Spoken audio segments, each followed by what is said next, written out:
He'll be talking about deformations with noncommutative parameters. So thank you, Stefan, and thank you to the organizers for organizing a really great workshop and conference. And this is the first time I'm on camera, so I should also say hi, Mom and Dad. And okay, today I'd like to talk to you about deformations with parameters that don't necessarily commute. And in fact, I won't just talk about a non-commutative case, but I'll talk about parameters with any type of algebraic structure. So the parameters can live over any operad. I'd like to do that, but I think we've been hearing a lot about deformations and moduli spaces a lot in this conference, and I rarely hear people bring like all these ideas together. So I'd like to say a word or two about what deformation theory is before I kind of talk about non-commutative ones. So if you know about that, maybe you could bear with me. So here's a definition. A moduli problem is a functor f from commutative algebras over K into sets. And I should say now that today my talk is over a field of characteristic 0. So a moduli problem is a functor from commutative algebras into sets, and a derived moduli problem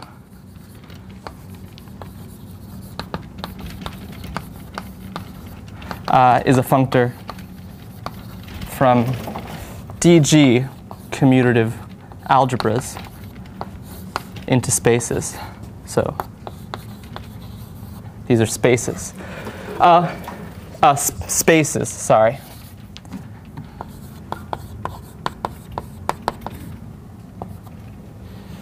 Yeah. So you might ask, well, what's the problem? Why is this a moduli problem? So, well, if you had some kind of object that you wanted to study like all possible kinds of and make a space out of them, that would be a moduli space. And if you had such a space, like if you had such an M, then such a thing would give you a functor by taking maps from an arbitrary thing into M. And so the problem is, given a functor, find M. Find an M so the problem is given f, find M so that f is isomorphic to M, to maps. Oh, I shouldn't do this. Such that f is isomorphic to maps into M. Or if you're a derived moduli problem, you could replace this isomorphism with homotopy equivalence of spaces. And moduli problems, the domain is like differentiable manifolds, and you're putting complex structures on. That would be the set of complex structures. Can you repeat the question? Well, I mean, one of the first moduli problems was Riemann's putting complex structures on surfaces in moduli space. Yeah. So it's not. But you could formulate that algebraically, maybe. Yeah. So I could take. Yeah, exactly. So let me make I was about to make a sentence about that. So first of all, you'd expect if this is some kind of space, you'd expect spaces to map in, maybe not rings, and also usually mapping into if you're mapping into some object, this is like an op functor. So if I could say a word about that. So just here's a fact, right? So algebra. Is this still okay? I got caught on something. The sound is still okay? Okay. So algebra geometric spaces. Sorry? Sorry? Your mom's going to be watching. No, only grandma watches the whole way through. So algebra geometric spaces op is, isomorphic to the category of commutative algebras. So if I'm thinking of like, complex varieties or something like that, then okay. So then I would really be studying functors from commutative algebras into set. And the reason, I love functors, but that's not why, that's not a good enough reason to do that instead of moduli space. But the thing is that a functor is easy to write down, right? If you have some idea of what you're doing, you can always write down a functor. But writing down a space is hard, writing down a space is hard. So, okay. So representing the functor is the problem. Is the problem, yeah. And typically, so let me say another thing. Typically, like this so if you wanted to define a functor into sets, you would take something like modulo isomorphism classes, right? And those things are usually poorly behaved for well-known reasons, I guess, or for reasons that you may know, I should say. But here, instead of taking modding out by isomorphism, you put in the isomorphisms as paths and put in the relations between those as simplices and stuff. And then these things are usually better behaved. So if you have a regular moduli functor, it might not be representable, but its derived version might be. And then you could just pass by pi 0. The version is easier. Yeah, the derived version is easier to solve this problem for. And that's kind of going to be the punchline of my talk. So yeah. OK, so how do you go from the derived problem back to the original? Right, so we have a functor from spaces to sets. So we have a functor from spaces to set called pi 0. So this gives us, by post-composing, this gives us a functor from dgComm into set. And then you can just look at the commutative ones inside if you want. Oh, so yeah, so you have commutative algebras inside dg commutative algebras into spaces to set.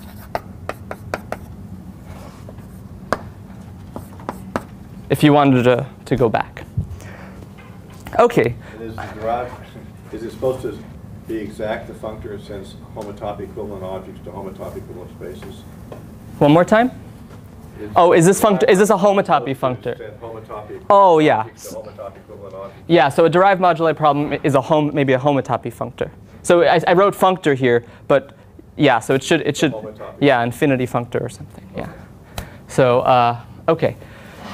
So when Kevin gave his talk, this is sort of what he was saying, that a quantum field theory should be something like a space with a sheaf of moduli problems on it. He used the word stack, but it should be a sheaf with, like, on each open set you get some moduli problem over that open set. And then he immediately said, that's too hard, right? And so I was going to kind of, in my talk, justify why such a moduli problem might be too hard, but Kevin said it's too hard. So it's too hard, and immediately, and immediately what he did was he chose a point in every one of these moduli problems and looked locally around the point to obtain a deformation, what he called a deformation theory. So if we picked a point on this space M, right? So this point is secret, like, so that would be like picking an object in my context, right? This is like a sort of thinks of itself as maybe some Riemann surface or some Riemann structure on the surface. And if we studied like a small neighborhood of this point, we would be ignoring tons of difficult questions like questions about how things behave on overlaps and sort of like local to global questions. We'd sort of just be looking at like just what happens to x. How does x change in small ways? And actually, this is sort of too big of a neighborhood. You want to take a smaller one than that, and kind of an even smaller one than that. You kind of want to just zoom in till all you can see is just a little more than nothing, right? You want to see like an infinitesimal neighborhood of this point. So how are we going to do that if we define a moduli problem to be a functor? So conveniently, so there's a class of rings, or a class of commutative algebras, that only sees this infinitesimal information.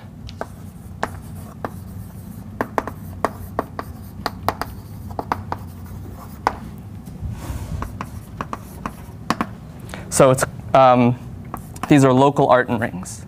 They're called local Artin rings. And I'll write this commutative Artin.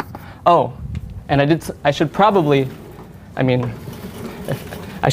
have called this a commutative moduli space. So a derived commutative moduli space. OK, so if you believe me that there's this class of rings called local Artin rings that only sees infinitesimal information, then this gives us our definition. So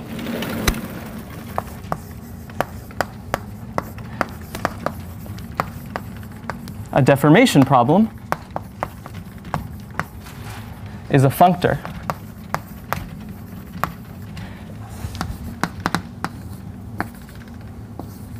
from So a commutative deformation problem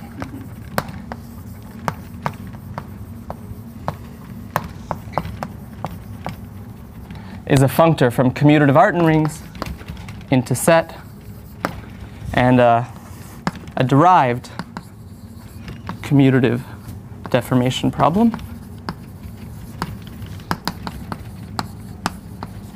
is a functor.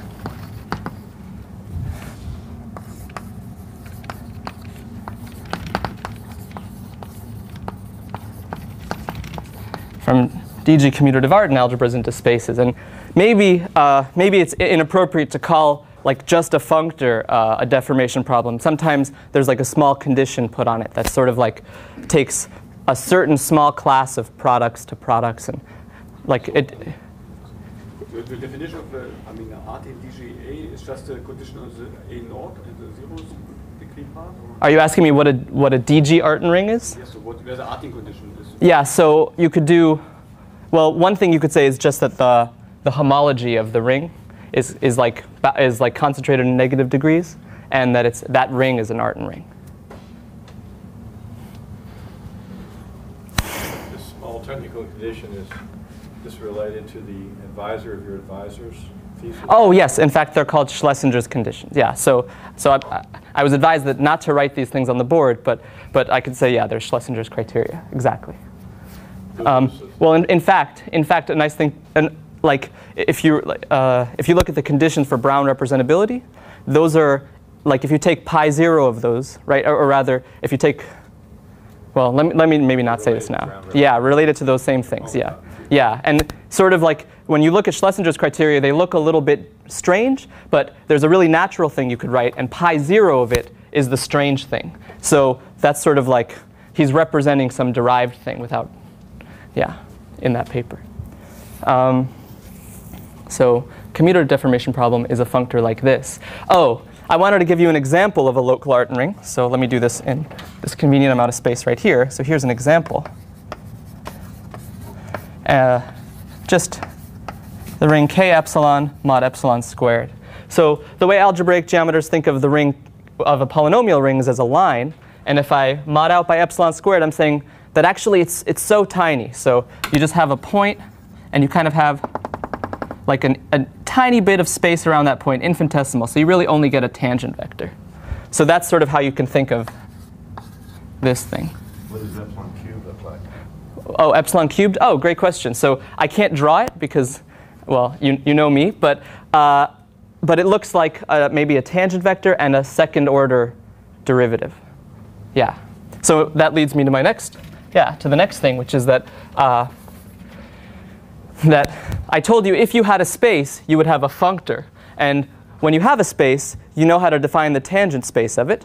And it turns out it's given by mapping in this ring into that space. And so for an arbitrary functor, I'll make the following definition. Let me abbreviate derived commutative deformation problem as just dc dp. And then this one will just be derived, commutative. What about little d for derived? OK, little d for derived. It's like a differential then. Great. Oh, great. I like that. OK. So the definition is the tangent space of either a commutative deformation problem or a derived commutative deformation problem is TF, defined to be f of k epsilon mod epsilon squared. And the lemma is that if f is a commutative deformation problem, this is actually a vector space. And if f is a derived commutative deformation problem, it's a chain complex.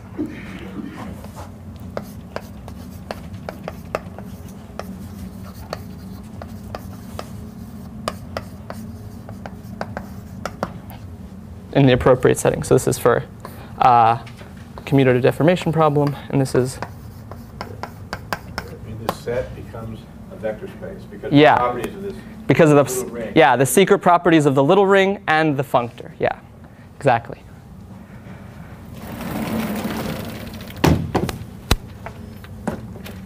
Oh. So, okay.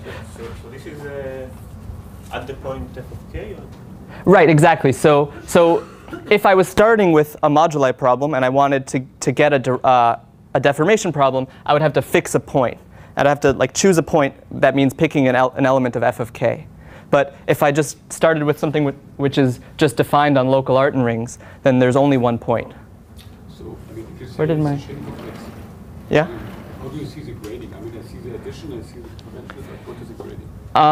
Well, so I can put epsilon in whatever degree I want. So it depends on how you define these things literally. So if I literally just take like some kind of homotopy functor from dg Artin rings into spaces, then actually this thing is an infinite loop space. And so I could sort of do something like Dold-Kahn or something. I mean, I could sort of like fudge it a little to get an abelian thing, and then So the chain complex, we have to insert different, I mean, the same thing, but with epsilon different degrees to get these spaces. sure, that's one way to do it. Okay, put epsilon in different degrees. Epsilon has a degree, and you I mean, epsilon is this thing is supposed to be a graded ring, dg Artin ring. So I can put epsilon. In this case, let's say I would put it in -1, but really, if you wanted to build the whole thing, you could. One way to do it is to put it in many degrees and add them all together. but always differential. I mean, yes, that's fine. Okay, so I wanted to do an example that came up at least, I think, 3 times so far in the last week. So here's an example of a derived commutative deformation problem. So fix a differential graded algebra A. So actually, this example is sort of a restriction of a larger example. These things have a moduli space. And by fixing this algebra, I'm sort of looking at one point on the moduli space, like in my picture. But I don't want to talk about the other thing. So, so we get, so then we have a derived commutative deformation problem. And what does it look like? So it's supposed to go from dg Artin rings, dg commutative Artin rings, into spaces. So let's see how I'll do that. Well, I'll take a ring R, and let me give you the points of the space first. It will assign to R a space with the following points. Mu from a multiplication from A tensor R squared into A tensor R, such that 2 conditions hold. 1, mu is associative, and 2, the map from A tensor R to A is an algebra map. So this is a set. Let me. What does that map? Yeah. So let me explain each condition in turn. So first of all, so what is R? R is a commutative Artin algebra, and so that means it sort of like looks like a polynomial ring on finitely many t's. And at some point, if you multiply them enough times, they'll all vanish. So they're sort of like small parameters, and that allows me to like evaluate it. So I can always evaluate at 0.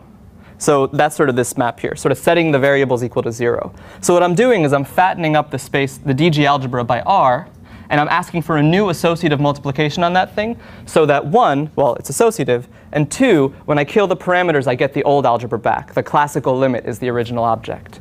And these are the points. What is this superscript on the A tensor R? Yeah, so these are R linear algebra structures. I guess I don't have to be honest during a talk, so I can erase it.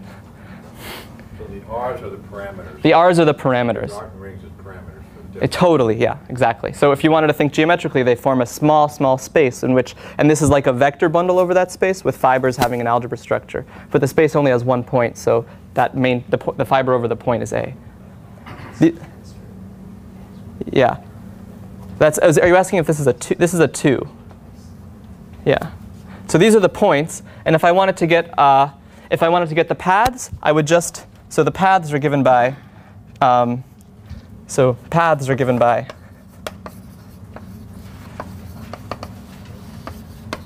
given by taking R tensor k of t dt. So tensoring with like the differential forms on a 1 simplex. So you do the same thing, but where R is replaced with this ring. And that gives you the paths of the space, and et cetera. Evaluated t is 0 and t is 1 to get a path between 2 points. You do that. Sorry? Well, if you want to give a space, you have to give the paths between points. Yeah, exactly. So evaluate at t and evaluate at 1. Okay. Yeah. And maybe, yeah, OK, exactly. So here's a It fact. has to be proved here because if you have a path here and a path here, you have to show there's a path from here to here, don't you? To show it's a space, doesn't the space have to be an infinity category? Yeah, well, yeah, I mean, you have to do something. I mean, To show it's a space, you have to do something. yeah, I think, yeah, I'll agree. You have to make sure the map satisfies certain properties. Like when I go to the next level and I start evaluating in different t1, t equals 2, t equals 0. Yeah, you have to make sure that things fit together, like a simplicial set or something. Did that answer your question? Well, okay. It's okay. Something you have to do. This viewpoint that if you just say what the points are and what the paths are and what the commutative is between paths, Yeah. et cetera, that's a space. Yeah, but they have to. Required condition that if you have a path from here to here and a path from here to here, you can make a path from here to here. It's not trivial. Okay, so instead of saying, well, okay, so one thing I could do if I didn't want to have to worry about that is I could just say it's a simplicial set, right? So it doesn't have to have a con condition. Oh, yeah, okay. I mean, maybe I could, if I wanted to, if I was afraid, I could, Later, okay, yeah. fine. Because that's the only lemma of interest in rational homosexuality. Yeah, I mean, yeah, so that would be something to check.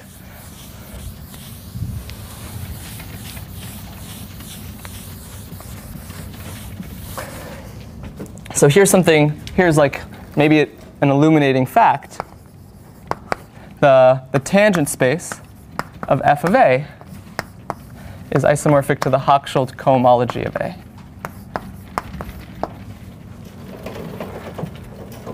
Oh, I'm going to use this. It's just a vector space.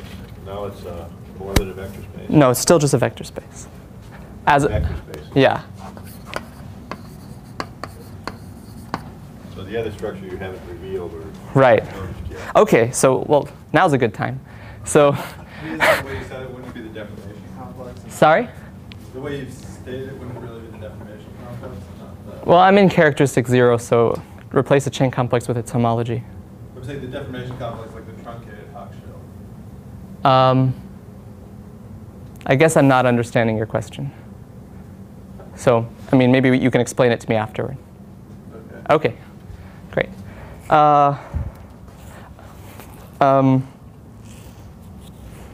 Right, so,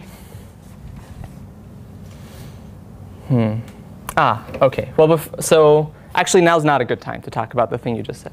So here's another example. Another example of a deformation problem. So given a Lie algebra, L, I have the following functor.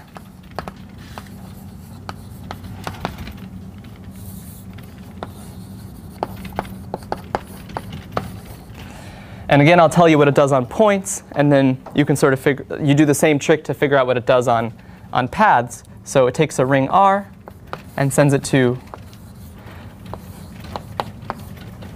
well, I'll tensor L with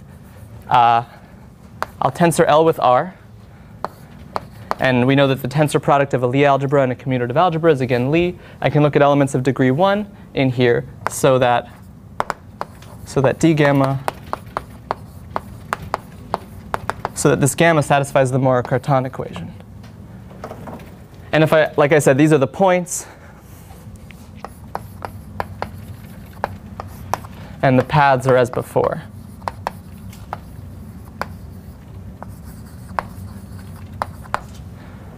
So you would evaluate on a different ring for the paths.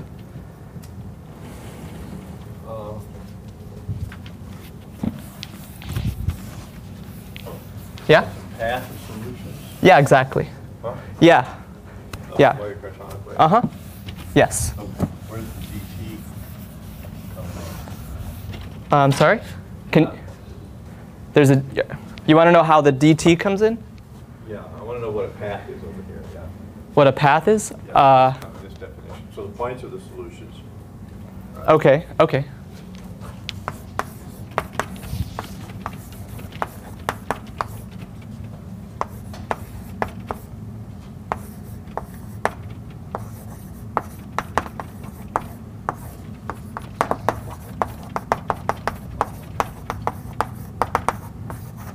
Yeah, so maybe What's the 1 mean? degree 1. Oh, yeah, degree 1. Maybe, I think I want 1, yeah. It's either 1 or -1. And I forgot to think about that ahead of time, so I'm sorry. We're in the original module. We're on the first board now. We're not in this the deformation problem, are we? No, this is a deformation problem. Well, it doesn't have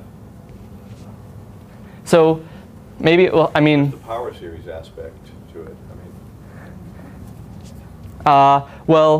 so if maybe, I guess I don't. R is already. I see. R makes problem into a finite many checking coefficients. Yeah, exactly. And so then. Exactly. It's, okay. Yeah. Okay. Great. Should be degree 1 if your differential is of degree 1. Yeah. Thank you. Okay. Great.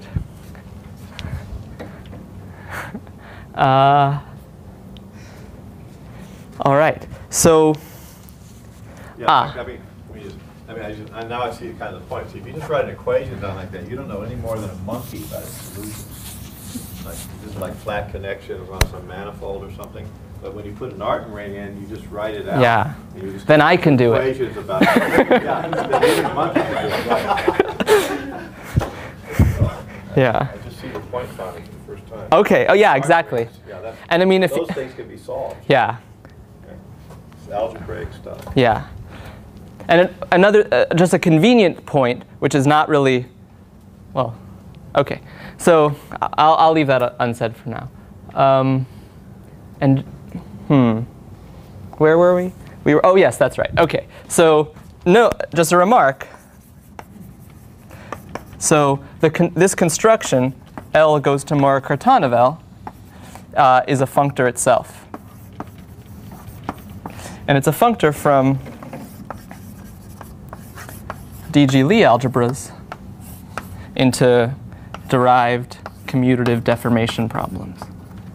So I didn't tell you that this was a category, but it's a bunch of objects in a functor category. So just take natural transformations as the maps. So I'm just saying that if you have a morphism of Lie algebras, it induces a natural transformation of Maurer-Cartan functors. This includes the notion of paths and so on. Yeah. Yeah. You can apply the ring to that. Okay. Yeah. Because the tangent space of this thing? Uh, I mean, of this, not of the last thing, of the previous. the tangent space of this guy? No, the other. I'm sorry. The tangent space of a Maurer-Cartan functor? Yeah. Yeah. So so let's see. So you plug in k epsilon mod epsilon squared, right? So it's kind of a simple ring. So you're looking at solutions where this thing gets killed because there's no epsilon. So you're sort of looking at closed elements of your Lie algebra. So. Right.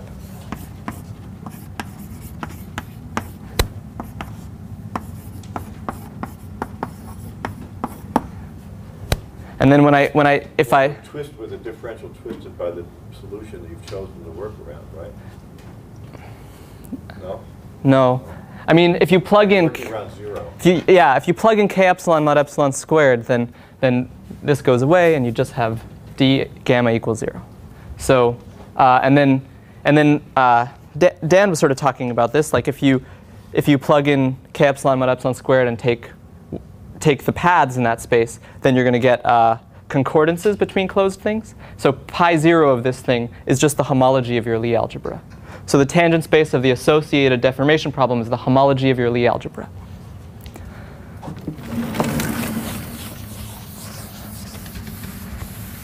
Right.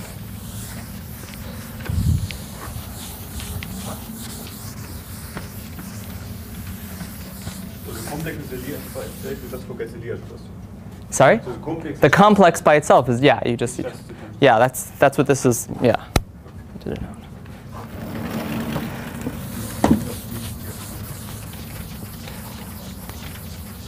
Yeah. So, great. So now you may have heard a statement of the form like every deformation problem is controlled by a Lie algebra, and that's a statement that I'm about to make or state as a theorem. So here's a theorem began with Schlesinger in '68, although his work was not derived and kind of only in the unobstructed case. And then there's a letter of Deligne from '86, and then a paper by Minetti in 2001, I think, where so they prove. I'll state it the way I like to think about it, and then I'll state something maybe more along the lines of what you might find in these papers. So the functor Mohr-Cartan that takes a dgLie algebra into a derived commutative deformation problem is an equivalence of infinity one categories.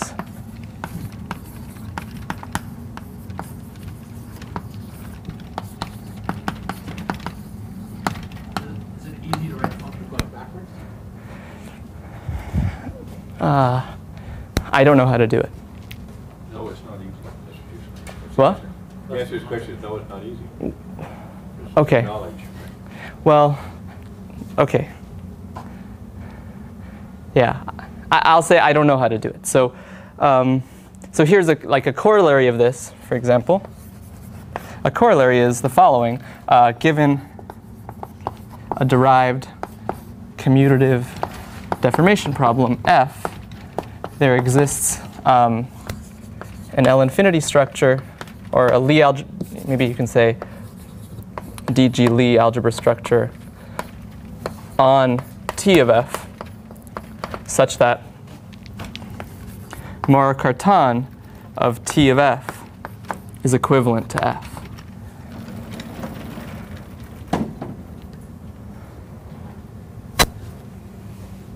Oh, on that vector space. Yeah, yeah, exactly. So there are sort of two problems in a moduli problem. There's like existence and then construction, right? Because uniqueness is guaranteed by the fact that it's a representable functor, or you're representing a functor. So you would want to show it exists, and you would want to show give a construction. So this is stating existence, but it's sort of maybe like giving you a little bit of the construction. Like here's the vector space where this thing should live. And actually, you can also build the bracket sort of. You can always have the bracket, and the rest of the stuff is usual, sort of like fuzzy.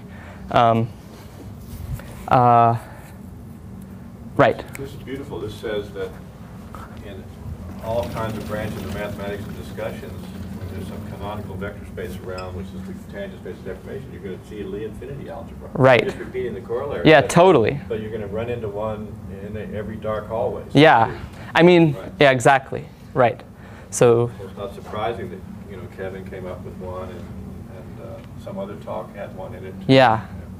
Yeah. Is that somehow related to the Koszul duality between the commutative operator and the Yes, not only is it somehow related, it's like directly. It sort of directly follows from the Koszul duality. Yeah. On So. the vector space, which is the tangent space. Yeah. So yeah, we'll say more about that in a minute. But maybe you're sort of unsatisfied with this Mohr-Cartan thing, because I sort of promised you that this would look like mapping into something, and now I've just given you some equation in a Lie algebra. So let me draw you a cartoon of a computation that would maybe make this a little clearer. So if you had a Lie algebra L, let's see what a solution to the Mohr-Cartan equation would look like. Well, an element in L is a map from the ground field into L, but I like my ground fields in degree 0, so I'll shift L. This is my element gamma. Now, associated to L, there's a natural co-free, co-commutative coalgebra called its bar construction. And it's a co-free, co-commutative coalgebra, and its co-generators are this thing. So that means any coalgebra with a map into L automatically gives me a map into this thing, B of L. And I'll call that e to the gamma. And if you write What algebra are you applying it to? K is a co-algebra? Sure. Yeah. What's the That's diagonal map? yeah. That's the cartoon part. That it's sort of not one of the kinds of algebras that, like, if you keep asking me those kinds of questions, it's not going to look nice. So I'm gonna. Yeah. Thank you. So, but the way you lift a coalgebra map is sort of like the way you lift an algebra map upside down or something. So you want to send it to gamma. So you just send 1 to gamma. Check if it's an coalgebra map, and it's not, because down here you might actually have a splitting of gamma. So you start sending. So essentially what we'll end up doing is sending gamma to like something that looks like gamma plus gamma, which gamma over 2 plus gamma over 3 factorial, etc. So maybe I'll call it e to the gamma minus 1. That's also part of the cartoon, because maybe there should be a 1 there. Anyway, and then what? Well, so now we have a coalgebra map between a differential graded coalgebra and a differential graded coalgebra. So I kind of want it to be a differential graded coalgebra map. So what would that mean? Well, there's no differential here. So it would have to mean that d of e to the gamma equals 0. So this is true if and only if e to the gamma is a dg map. And this is true if and only if, well, if we apply d to this whole term, what we end up getting is we'll get a linear part, which will look like d gamma plus 1/2 gamma bracket gamma. And if you apply d to all the other parts, it breaks up into terms that look like that. So this is true if and only if d gamma plus 1/2 gamma gamma equals 0. So if you'd like, you can think of this statement, this Moré-Cartan functor looks something like this. Moré-Cartan of R is the same thing as maps from R dual into the bar construction of your Lie algebra. So this is the space which is sort of like acting as your moduli space, or acting as the space that I told you would find. So it's nice. The R in algebra is small, so you can form L dual and get an algebra. Let me get a co-algebra. Totally. Otherwise, you couldn't do that. Yeah, I couldn't do that. Well, yeah, and yeah, exactly. So that's representing the function. Yeah. The bar construction of the Lie algebra that controls the deformation problem. Exactly. Okay. Yeah. Okay. So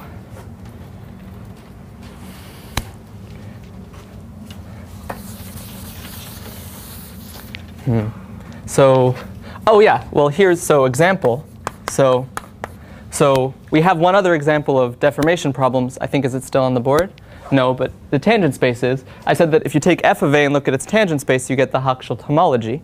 And so where's the Lie algebra? And that's the answer to Dennis's question from before. So an example would be that f of a is equivalent to, now I'm going to say, the Hochschild complex with its Lie algebra structure. Oh, I shouldn't say it like that. I should say it like this.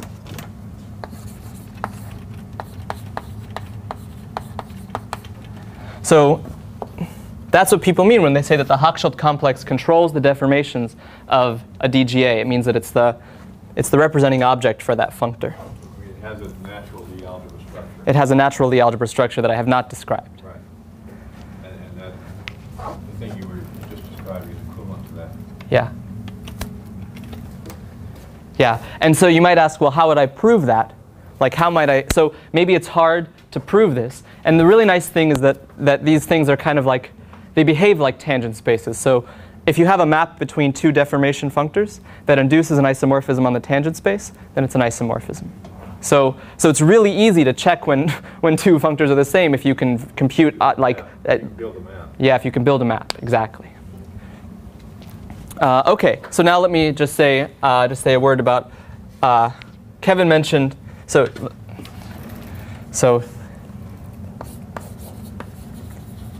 here's a theorem by Lurie in DAG 10. And the theorem is very similar to this one. And I'm going to state it in my language, but this is not how it's stated there. I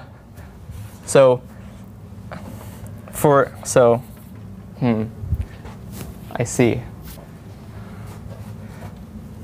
Right. So maybe I'm out of order. So I should make a few definitions first.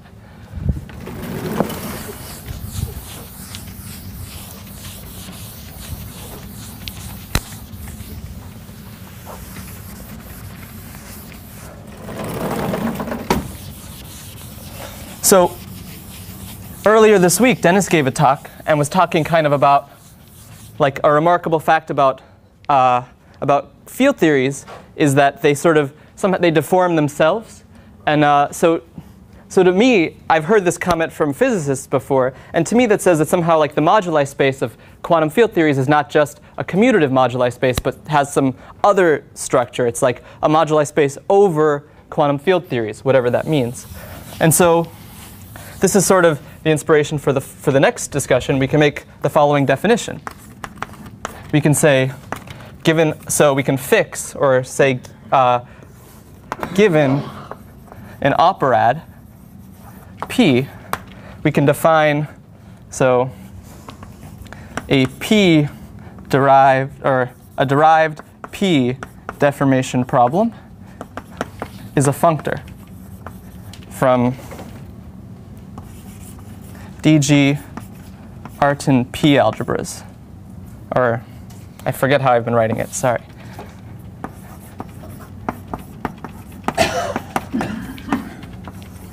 So it's a functor like this.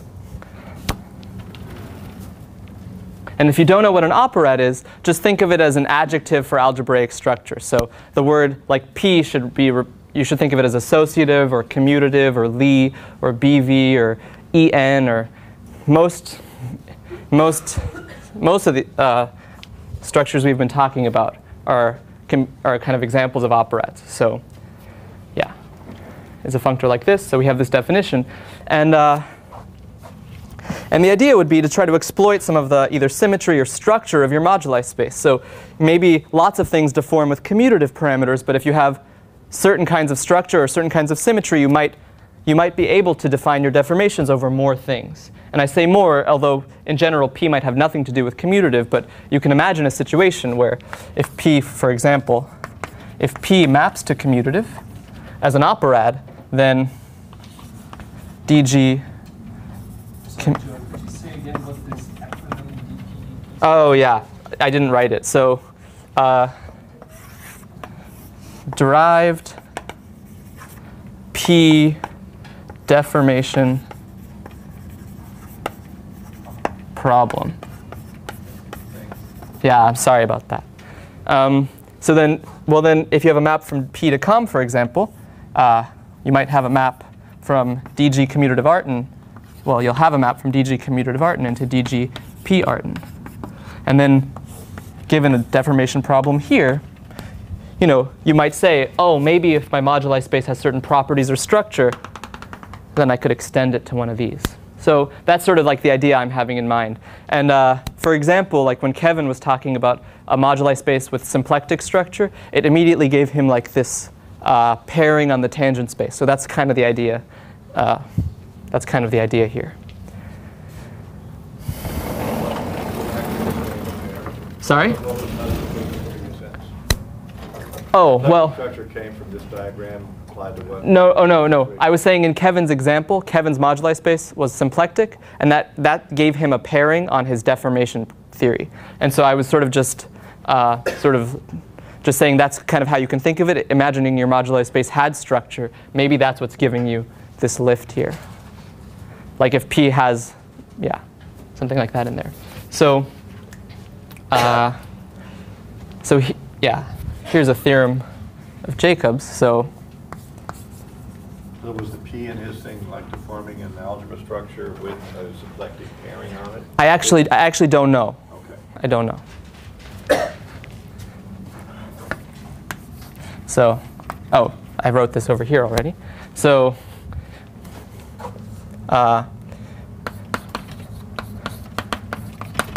for P equals En. Oh, well, this form of quantization means deforming a commutative algebra with a Poisson, additional Poisson bracket, so that the non-commutative algebra recovers the commutative algebra and the Poisson bracket by taking commutator. Okay. That's kind of an example. Okay. I mean, I'd like to talk about it more. I guess I just don't know. So the functor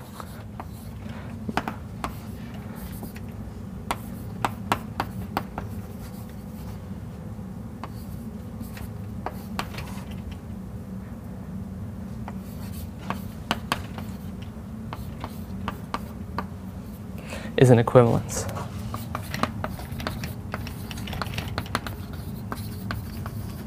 So for En operads, the functor, you have an equivalence between En algebras and derived En deformation problems. And there was a question from the back of the room. I'm sorry, I don't know your name, but does the previous statement have anything to do with Koszul duality? And if you didn't really like it then, maybe it seems a little bit more. There's more evidence now because the point is that the Lie operad and the commutative operad are in duality with each other. And En operads are self-dual to one another. And so actually, I guess here's a theorem. So for almost any, well, I guess I'll say for an operad O, we have the following. Mora-Cartan induces an equivalence between O algebras and derived O dual deformation problems. So anytime, so I guess here I've written P, so this is sort of like telling you that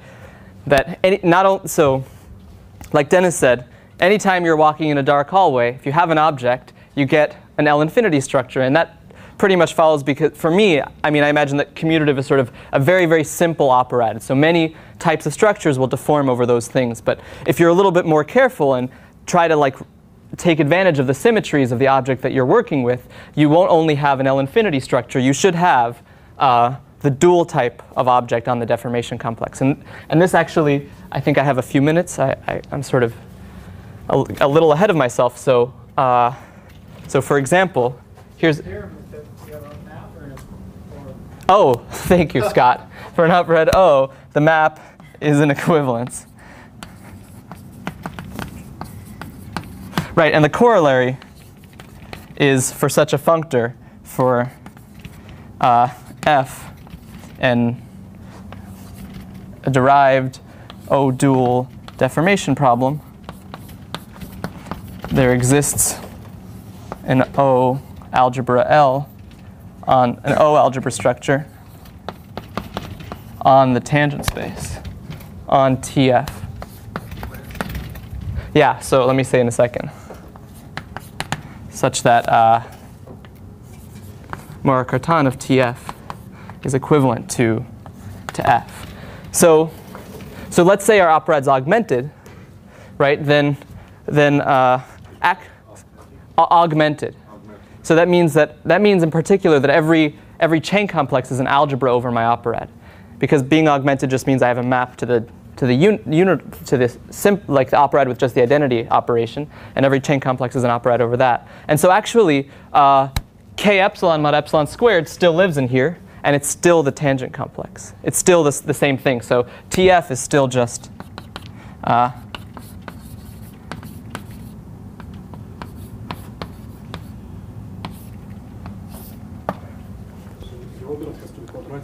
Sorry? No.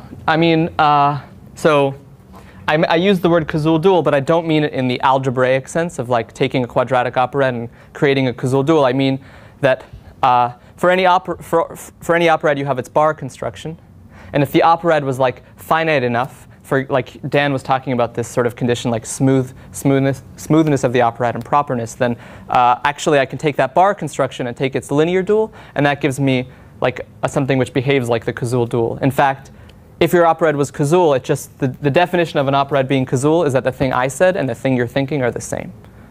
So what is theta exclamation point? In the quadratic case where your operad's Koszul, it's the Koszul dual. In general, it's the bar construction and take its linear dual or something. The linear dual of the bar construction. Yeah, but of course you want maybe you want them to be suitably finite.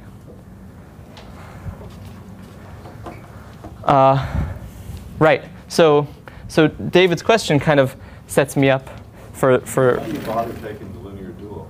Just so you can have an operad again? Yeah. Well. Yeah. Exactly. You use the language of co-operads. Like you used algebra before. Yeah. So why don't you keep using? I mean, maybe I should. Okay. Then, Yeah, maybe I should. That's the reason, just to make it Yeah, familiar. just to make it familiar. Yeah.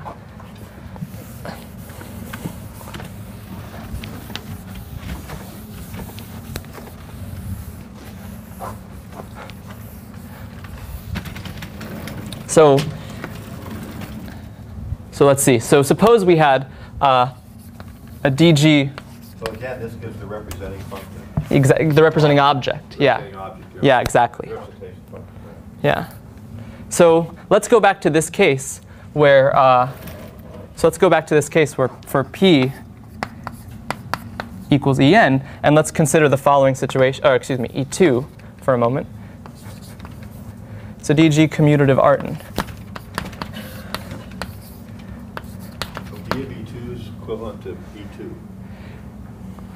At least, well, for sure in characteristic 0. Right. Yeah. I think, yeah. Okay.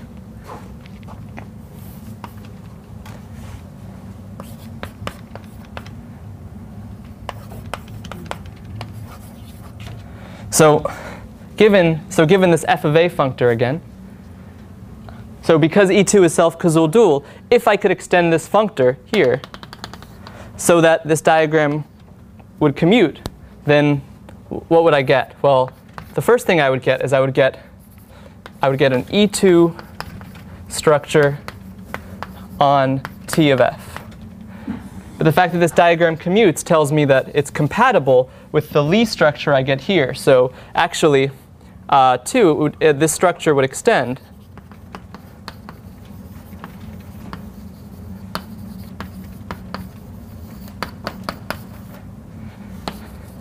the L infinity structure, or excuse me, the Lie structure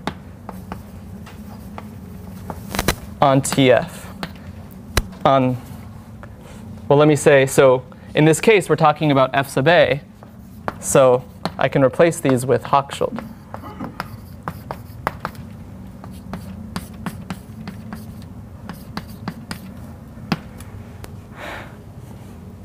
So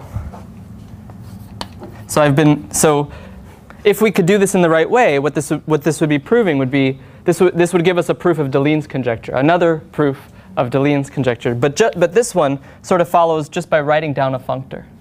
So, and actually this week I don't see you in the audience, but I've been working. I was talking to Justin about it, and I'm pretty sure we worked out all the details. So you know, corollary of this theorem is Deligne's conjecture. So, it uses the fact that E2 is self-Koszul, which is non-trivial, but yeah, but other than that, not much. And it's particular to 2? No, but I kind of, yeah. So if I wanted to do it for En, I would have to put n here and then n plus 1 here. En, I would put En here, like. Oh no, I guess you're right. Yeah, I guess I could have put En here and it would be fine. Yeah. So it's not particular. So for all values of 2. Yeah. Are you using the fact that E2 is E1 tensor with A1? I don't believe I am. Oh, you don't think so? I don't think so. What was his question? Am I using the fact that E2 is E1 tensor E1? No. I mean, one is what? E1 is little 1 disks, or A infinity. Right. So this next, I guess the next, I mean, well,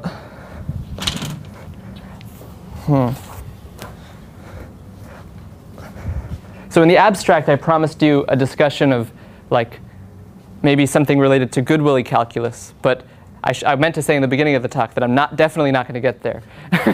but so I'm still not going to get there. But I guess I would like to say, I'll put down the chalk and just say that another example that I see that I haven't worked out the details of is the following. If I choose this algebra to be the differential forms on a manifold, let's say simply connected, then what I'm getting is the Hochschild complex of that thing, which is known to be the chains on the loop space. And if I put here an appropriate kind of algebraic structure, then writing down a functor would sort of just be like drawing these string topology pictures that you sort of can see just with your eyes. And it would sort of imply like immediately the existence of such a structure on the chains on the base on the free loop space. So that's something that I thought about doing, but I haven't worked out the details of. And I think that's a good place to stop. So thank you.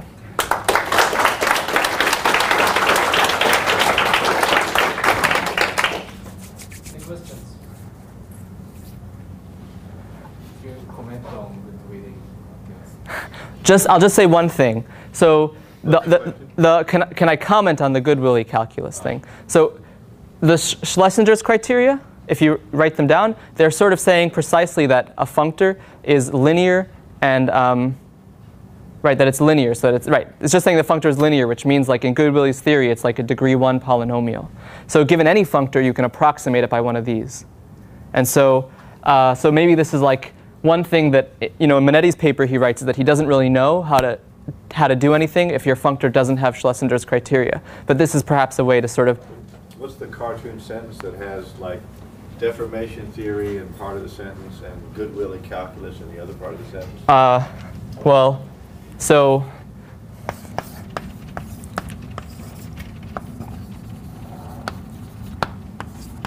the derived deformation functors are Goodwillie's linear functors. You can approximate more General nonlinear functors. Yeah, so this theory allows you to approximate kind of like arbitrary functors by linear functors. And so now maybe you can start looking at the higher things. And this theorem then is just a classification of linear functors, which is sort of like the first thing you do when you start doing Goodwillie calculus. I think is like I think that the classification of linear functors in the spaces example is called Brown representability. So anyway, yeah. Any other questions? One more comment. Oh, this is, I'm the oldest person in the room, so during the 60s and the 70s, Pele once told me a lot of mathematicians are writing papers now, and they have a certain title and so on, but the real title is, Now I Know How to Prove the Atiyah-Singer Index Theorem. So somehow this Deline's conjectures, I see it playing a role in this last decade. I mean, many people are finding their proof of it. The basic statement. So. Yeah. Yeah. So I have two quick questions. So the first is when you must study the tangent space to a deformation problem. Is it really enough just to evaluate on k epsilon joined epsilon squared? Do you not need sort of the higher infinitesimal disk? So the linear space is enough to get there, but if you want the higher stuff, like if you want to see the bracket, for example, you would be looking at the functor on k epsilon with 2 variables, and then where each one squares to 0 and they interact just once, and then like you would be looking at that extension, and sort of like that's how you would get the bracket. So the underlying space is coming just from k epsilon mod epsilon squared, but the higher order operations come from the other parts of the functor. Is that you? What was the question? Oh, sorry. So the question, I think the question was, is it really enough to just look at k epsilon mod epsilon squared? That's how I understood the question. And the answer is no if you want everything, yes if you want a vector space. It's sufficient to, evaluate on say, complexes, which are not complexes, which are only degree 0. One more time? You don't have any differential in your points to evaluate. To get the tangent complex? Yeah, so really, like I told you before, you really need to evaluate on k epsilon in degree 0, in degree -1, and -2, and -3. And you need to look at k epsilon in all these degrees to get to and each one is a vector space, and you add them up with the right degree to get the homology in every degree. In order to see the differential, but in characteristic 0, you never need a differential, because you could take a chain complex and replace it with its homology. So you had a number 2, Ryan? Yes, I just, maybe it's a simple question, but how do you make sense of DG art and objects over an arbitrary operator? Yeah. So So again, well, one thing you could do is sort of just like, if you know the proof, you'll just, like there's only a certain class of rings that you use to prove this statement, so I'd make sure those are in there. But one thing to say is like, they're free, and you know, so that when you, they're free on finitely many generators, modulo and ideal, so that the resulting thing is finite dimensional and nilpotent, something like that. Okay. All right, there are no more questions. Let's thank Joey again.